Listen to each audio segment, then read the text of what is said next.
Y fue en ese momento que yo dije, ¿por qué renuncié? Empecé y la verdad es que cuando empiezas a aprender un tema completamente nuevo del que no estás, pues es como que, ¡ay!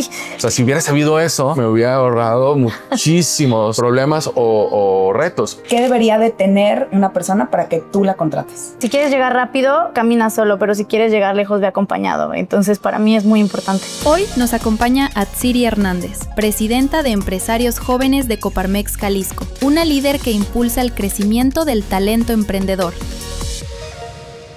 Una decisión puede cambiar el rumbo de toda la vida, ¿no? Y por eso hoy estamos aquí con Atsiri, con Luis Mata, y la gran razón del por qué hoy vamos a compartir este espacio, esta platiquita entre amigos, es justo por la historia que hay detrás de cada uno de ustedes. Los dos tomaron una decisión súper importante, que seguramente la tomaron muy de rápido, ¿no? Ya, ahorita, mañana hago esto. Y esas decisiones son las que nos cambian lo que viene después. ¿Cuál fue esa decisión que tú tomaste que te hizo ser lo que hoy eres y lo que hoy estás haciendo, Atsiri? Bueno, antes que nada, agradecerles el espacio el día de hoy, poder compartir y sumar en cada uno de nosotros. Y la verdad es que yo siempre de chiquita me había visto trabajando en un corporativo transnacional. Entonces, cuando yo egresé de la universidad, entré a Volkswagen y yo la verdad es que lo disfruté muchísimo, lo gocé, aprendí, viví en Puebla, regresé a la planta de motores en Guanajuato, aprendí todo y después tomé una decisión de renunciar a ese trabajo para irme a estudiar una maestría a Malasia, que era para reforzar todo lo que ya estaba haciendo en tema de cadena de suministro y logística. Y regresé y dije, bueno, vengo con toda la pila. La verdad es que aprender de otras culturas es muy enriquecedor. Y el ver cómo a nosotros como mexicanos todavía nos falta mucho esa parte de la preparación. La mayoría de mis compañeros fueron de la India. Entonces el ver cómo la parte matemática ellos lo tenían, o sea, eran una calculadora humana. Sí. Yo apenas estaba sacando el celular y alguien ya había sacado una raíz cuadrada y hasta con decimales, haz de cuenta. Entonces, para mí fue muy impactante el ver cómo a veces yo me sentía como muy en autoexigencia de decir, es que ¿por qué no? ¿Por qué no? Pero bueno, al final cada uno estamos en nuestro camino y en nuestro recorrido y ya aprendí a no compararme con los demás y yo nada más ir viendo cómo puedo ir mejorando y avanzando en ese camino. Regresé nuevamente a la industria automotriz y después de ver cómo estaba 24/7 hasta sábados, domingos, de verdad yo dije en algún momento, una pregunta que a mí me cambió como esa perspectiva fue, estábamos a punto de parar línea, no voy a decir nombres de clientes ni nada, y me acuerdo que, bueno, en ArcelorMittal está ¿cómo se llama? La lámina antes de que se prense y sea una puerta, un toldo y todo eso. Y en esa lámina me acuerdo que yo estaba traspaleando el material, que yo llevaba toda la parte de logística de planeación, de producción, logística interna y entrada con el cliente. Entonces, claro que el teléfono sonaba 24/7 y en ese momento todos estábamos bien estresados y el gerente de calidad se me queda viendo y me dijo, oye, Atsiri, ¿tienes novio? Y yo así de no, ¿por? Me dijo, pues con razón estás aquí. Y yo, era un viernes, 7 de la noche, y yo dije, o sea, esa pregunta me cayó como un balde de agua fría y dije, ¿sabes qué? No es el estilo de vida que yo quiero llevar. O sea, en ese momento, pues sí estuve pensando y analizando, o sea, como que tuve yo creo que 1 o 2 meses de introspección muy profunda de que pues sí me gusta y sí puedo crecer y yo sé que puedo llegar a lo mejor y que me manden a otra ciudad o yo solicitarlo para seguir, bueno, a otro país, en este caso Canadá o Estados Unidos, para seguir creciendo profesionalmente. Pero dije, si este va a ser el estilo de vida, creo que ya no es lo que yo quiero y dije, bueno, quiero emprender. Vamos a ver qué es lo que puede ser y en ese momento pues tomé la decisión de renunciar, me fui de vacaciones evidentemente, dije ya viví, ya disfruté, bueno muy bien, vamos de vacaciones. ¿Cuánto tiempo te fuiste de vacaciones? Me fui yo creo que 3 semanas. Okay. Estuvo muy padre, fue el cumpleaños de una amiga que es de Argelia y dijo voy a festejar mi cumpleaños en Grecia. Yo dije bueno, tal día, 2 días antes de cuando renuncié, hice maleta, vámonos. Bueno, evidentemente notifiqué antes y todo, pero sí dije en esta fecha yo me voy y estuvo muy padre. Y ya después, cuando yo regreso, dije, bueno, ahora sí que hay que hacer. O sea, ¿qué sé hacer y qué no sé hacer y qué puedo? Y me acuerdo que algo que me enseñó muchísimo el trabajar en estos grandes corporativos es que todo lleva un proceso y que no muchas empresas los tienen, porque yo me acuerdo que yo los hacía, yo tenía que escribirlos porque había mucho caos y yo dije, ¿cómo me puedo facilitar la vida escribiendo, que cada quien siga pasos, o sea, todo lo que se tiene que hacer? Y dije, bueno, voy a empezar una empresa de mapeo de procesos, que evidentemente si lo hubiera seguido yo creo que hubiera sido muy buena porque todo el mundo lo necesitamos en las empresas, pero llegó la pandemia y en ese momento todos los gastos y todas las inversiones se detuvieron. Y fue en ese momento que yo dije, ¿por qué renuncié? ¿En qué momento tomé la decisión de renunciar?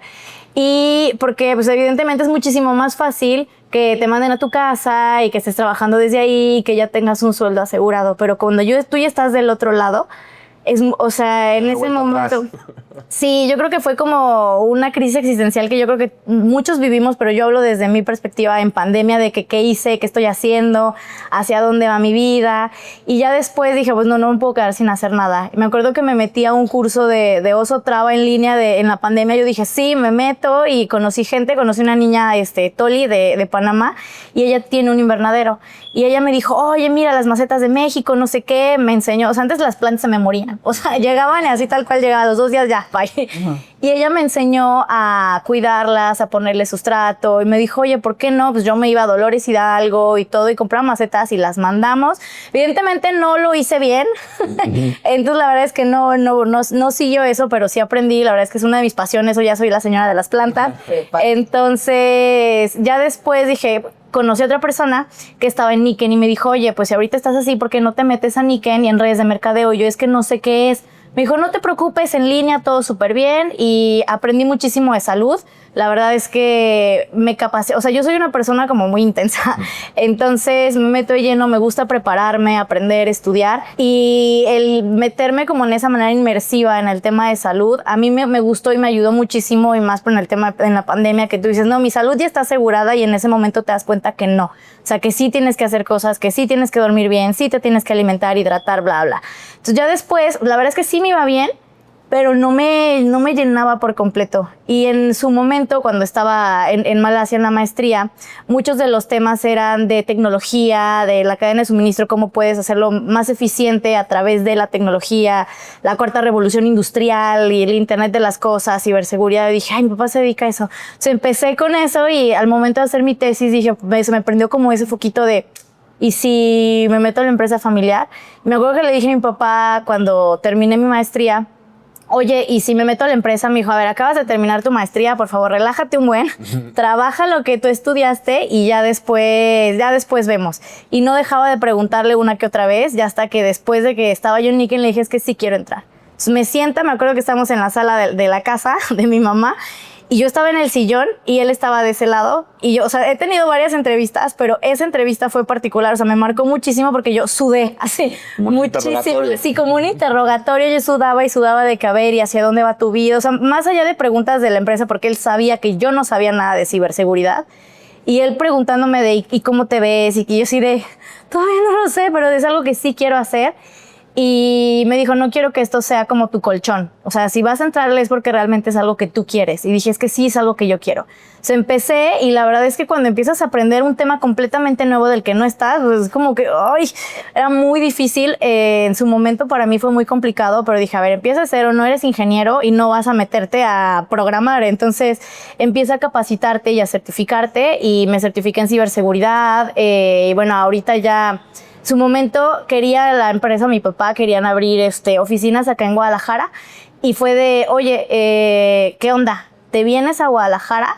Y no lo pensé 2 veces, dije, si a fin de año me voy, me dijeron, oye, ¿por qué no te vienes antes? ¿Qué haces en León?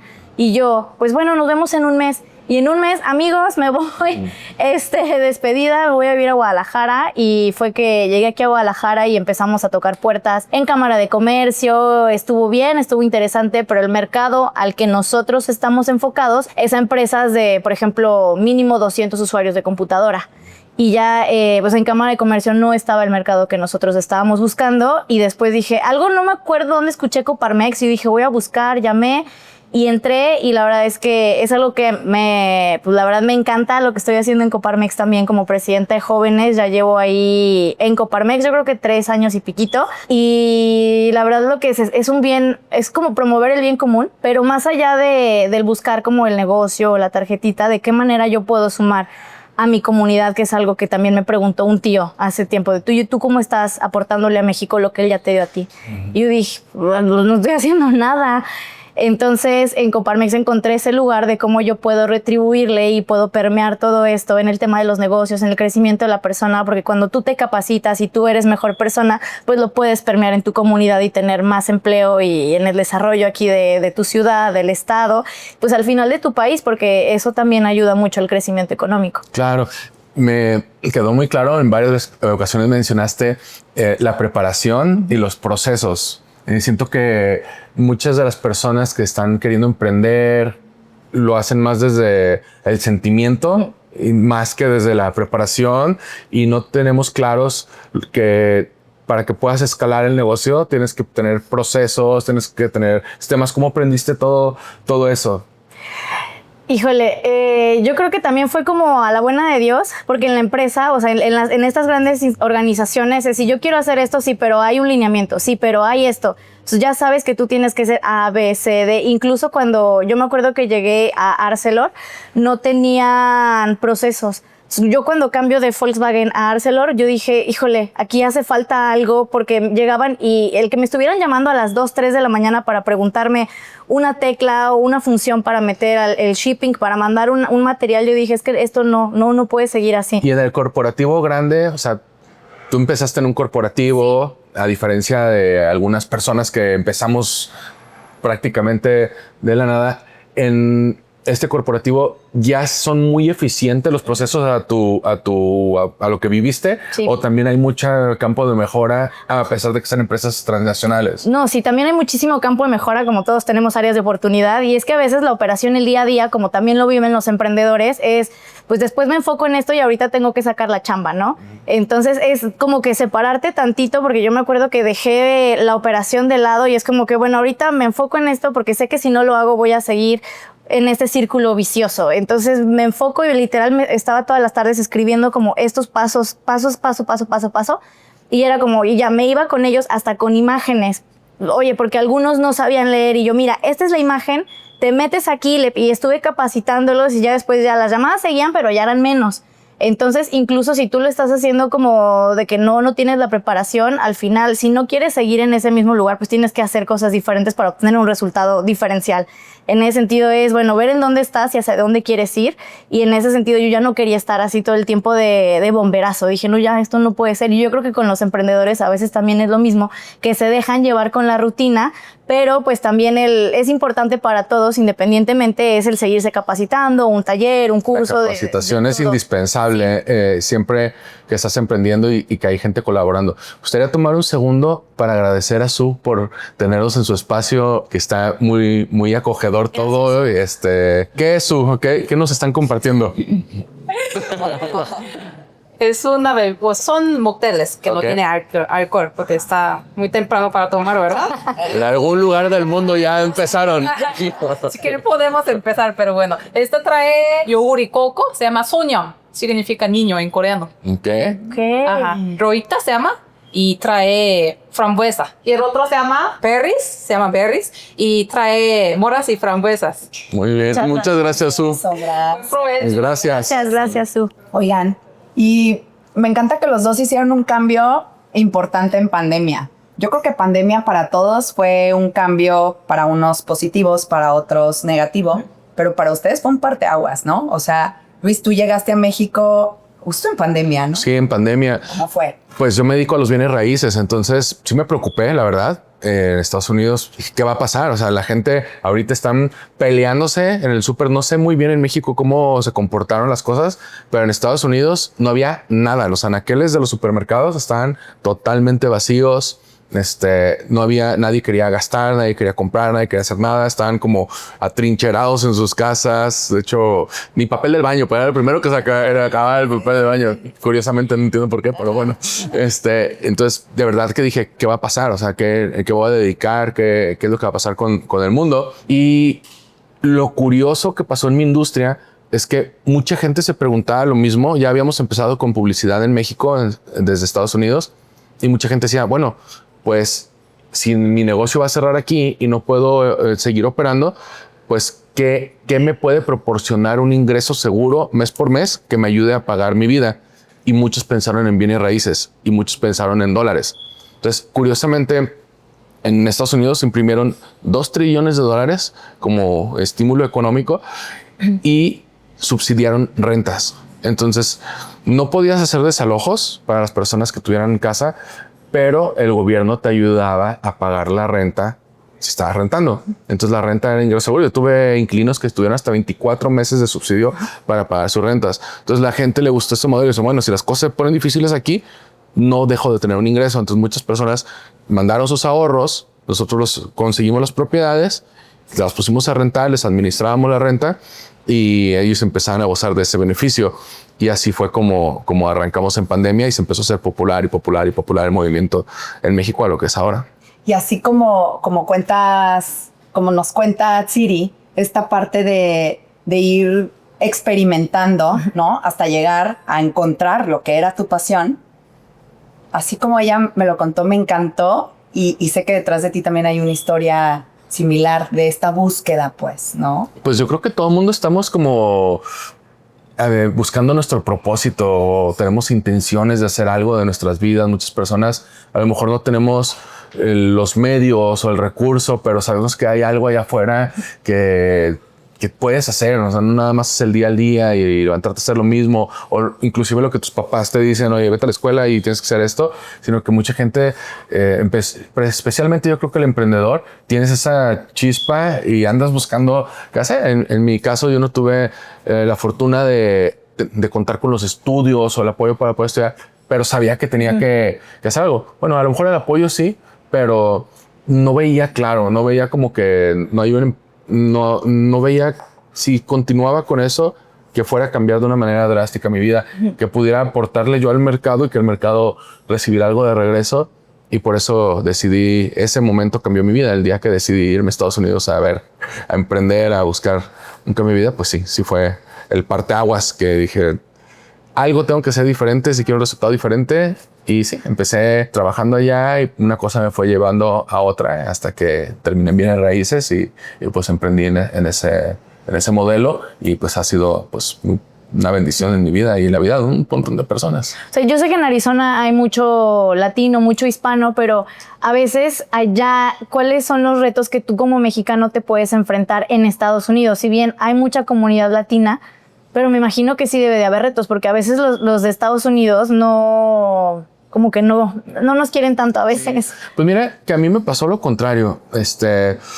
Uno de los retos era el idioma. Pues no sabía hablar inglés, entonces vas llegando y es aprender la cultura, el orden, cómo se manejan las cosas, que me cuesta hasta la fecha trabajo, que a pesar de que trato con emprendedores, empresarios, tratan de comparar cómo se hace el negocio en Estados Unidos a cómo se hace en México.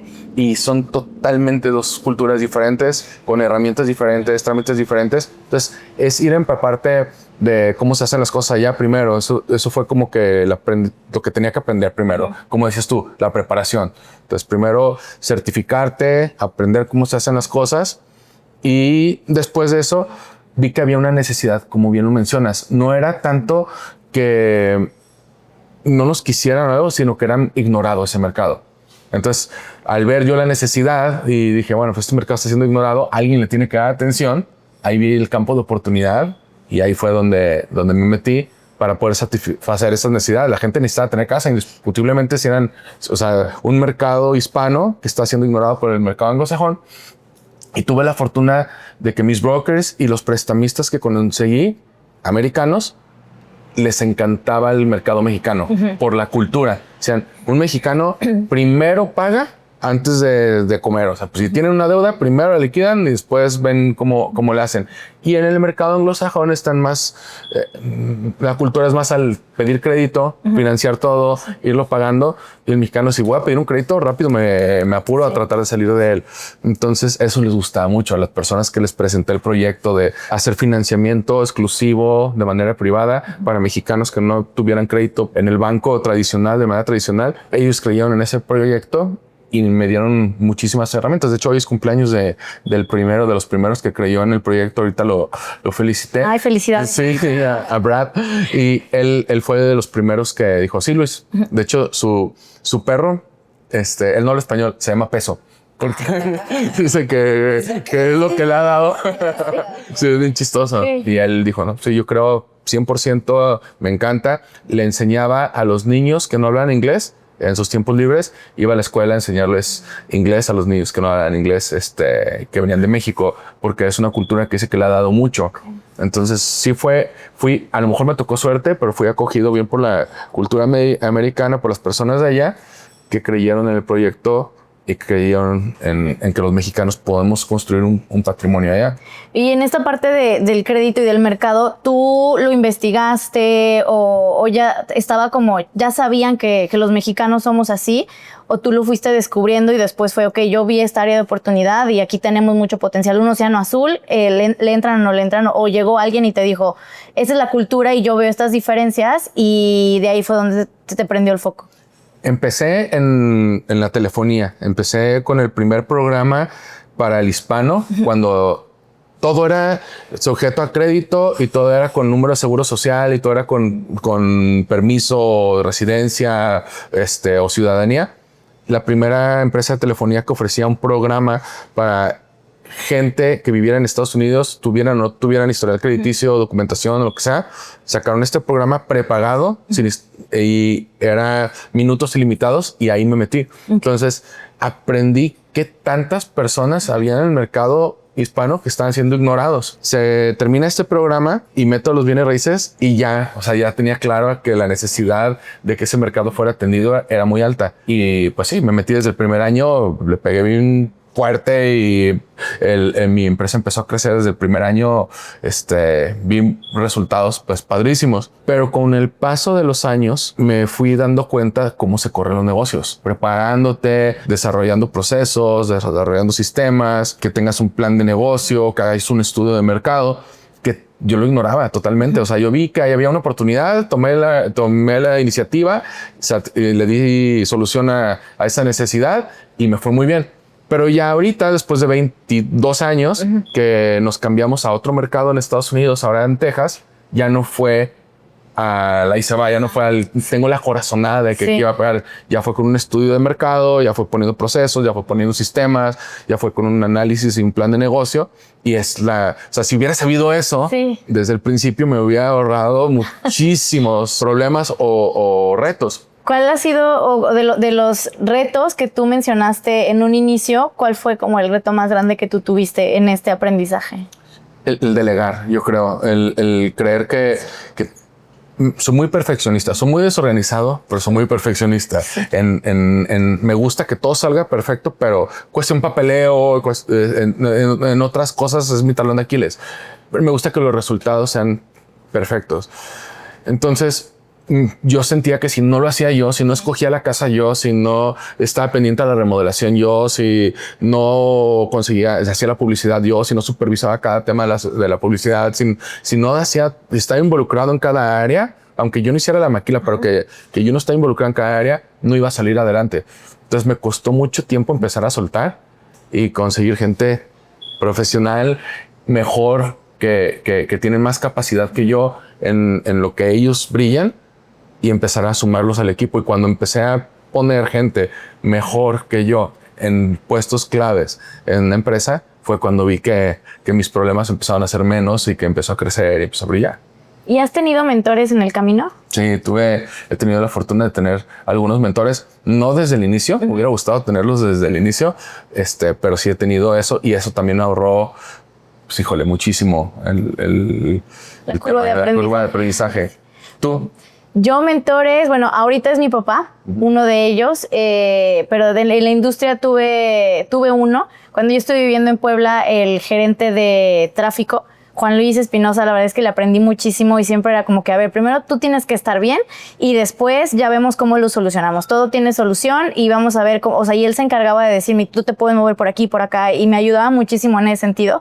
Entonces, cuando yo regresé a la planta de motores, porque yo fui a Puebla un año en capacitación para llevarme todo un departamento a la planta de motores, que recién estaba pues empezando la planta.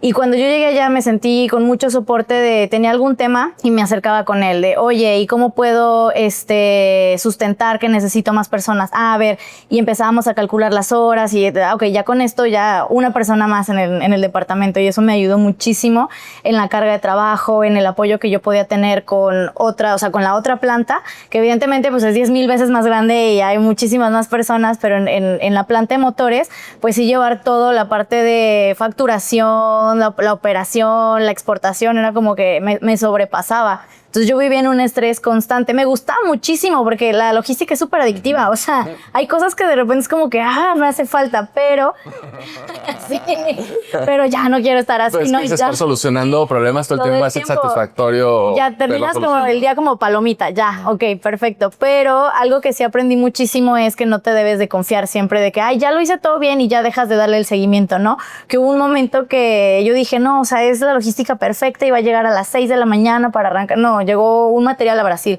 Cuando yo tenía todo bajo control en teoría, y es como de no, a ver, o sea, de qué manera te puedes apoyar del equipo para que esto suceda y no confiarte, y o sea, sí, está bien la parte de legal, pero también en la parte de la supervisión. O sea, no alejarte, pero ver de qué manera tú puedes liderar ese equipo, que es justamente lo que he ido aprendiendo, porque también yo soy como tú, de súper perfeccionista, y quiero que todo salga a la posa perfecto y que todo esté así, cuadradito. Pero también aprendí que pues a veces eso, o sea, es demasiada presión para uno y estás en un estrés constante que a veces sí dejas de pensar en otras cosas por estar enfocado en eso, y es de qué manera puedes tú apoyarte el equipo, que es también de lo que he aprendido también en Coparmex. Ahorita somos dentro de la comisión de jóvenes, en la mesa somos 20, y la verdad es que lo que hacemos pues es muchísimo trabajo en tema de capítulos universitarios, en la parte de capacitación y formación al joven empresario. Pero yo sola no puedo atender todo, entonces el estar visitando varios lugares es como cómo puedes delegar y confiar que la gente, o sea, que lo que tú les transmites, ellos también lo puedan permear, y así como tú dices, yo quiero escoger la casa, o sea, alguien más, ¿cómo le puedo decir? O sea, ¿cómo puedo permear lo que yo veo y yo siento de un inmueble para que alguien más lo pueda compartir con los demás? ¿Qué tan importante crees que es escoger bien a la gente que tienes colaborando contigo? Aparte de, o sea, obviamente tener tus procesos, tus temas, el entrenamiento, pero ¿qué tan importante crees que sea que esa gente tenga la capacidad y, o sea, de los colaboradores, qué tan importantes son para ti? Muy. El rodearte de un equipo que te soporte, te ayude y te acompañe es primordial, porque realmente el trabajo y los resultados es gracias a ellos, que tú solo no puedes. Y hay un proverbio africano que a mí me gusta mucho, de que si quieres llegar rápido, camina solo, pero si quieres llegar lejos, ve acompañado. Entonces, para mí es muy importante. Y para poder cerrar, y el mensaje que podemos dar a los demás es, ¿qué talento? Y esa pregunta se los hago a los dos. Yo puedo tener una persona que sea un crack, como dices tú, en lo que hace, que tenga un currículum intacto, profesionalmente el mejor. Pero ¿qué talento personal, o sea, ese don que esa persona tiene, qué debería de tener una persona para que tú la contrates? Niñas primero. Para que tú la contrates. Ay, qué difícil pregunta. Yo creo que si ya tiene como todas las habilidades duras, por así decirlo, porque también sepa liderar y pueda compartirlo con la gente, porque al final es desarrollar ese talento que al final, si en algún futuro encuentra una mejor oportunidad, pues que se vaya, pero al final fue creciendo y tiene ese don de gente y puede liderar a tu equipo. ¿Dónde? Yo creo que aparte de tener las aptitudes necesarias, tienen que creer firmemente en tu proyecto. Si tienen la pasión de la misma pasión y tienen la misma visión en el proyecto que tú tienes y lo toman personal, no hay que los detenga. Si tienen, y me refiero a o sea, que no les tengas que vender la idea, que ellos vendan la idea a los demás, que ellos crean como si fuera el proyecto de ellos mismos. Entonces ahí es cuando creo que la magia pasa, cuando es una persona con mucho talento y que cree en el proyecto igual que tú crees, entonces los intereses se alinean y despega. Pues muchas gracias, Atsiri, por acompañarnos en esta plática. Es siempre un gusto, y algo que Luis siempre menciona es, bueno, su casi yo creo que el 90% de las personas en su empresa, o el 80% voy a decir, son mujeres. Entonces, el hoy tenerte aquí y el permitirnos a ti este espacio, pues creo que es sumamente valioso. Muchísimas gracias. Gracias a ustedes. Gusto. Gracias. No, también para mí un gusto conocerte y bienvenido de regreso aquí a México. Muchas gracias. Y en lo que pueda apoyar y sumar, pues aquí estamos. Gracias. Gracias.